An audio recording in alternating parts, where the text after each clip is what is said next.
In today's video, I'm going to teach you how to enable and use Outlook 2026 features. To get started, open Outlook on your device.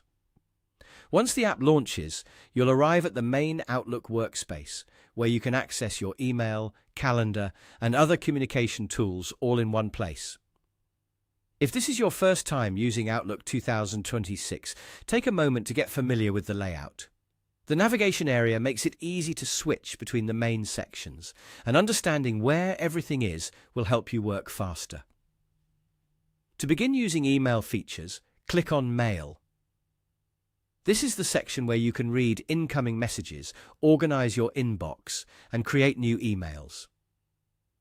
If your goal is to send your first message, look for the New Mail option and click it. A new message window will open, giving you the fields you need to complete before sending. In the recipient field, enter the email address of the person you want to contact. Then, move to the subject line and type a short, clear subject so the recipient immediately understands what the message is about. After that, click into the main message area and type your email. Try to keep your message clear and organized, especially if you're writing for work or school. Once you're done and you've reviewed everything for accuracy, click Send. Outlook 2026 is not just for email. You can also click on Calendar to manage your schedule.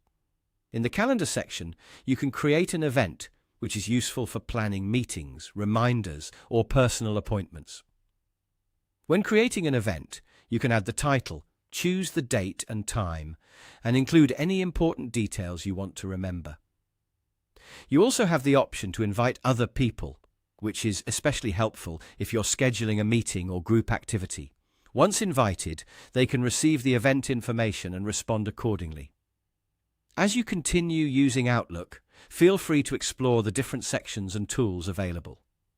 The more you interact with the app, the easier it becomes to manage communication and stay organized. Even just learning how to send emails and create calendar events gives you a strong foundation for everyday use. Take your time, click through the main areas, and get comfortable with the interface. Outlook 2026 is designed to help you handle messages and scheduling efficiently, and with a little practice, you'll be able to use its core features with confidence.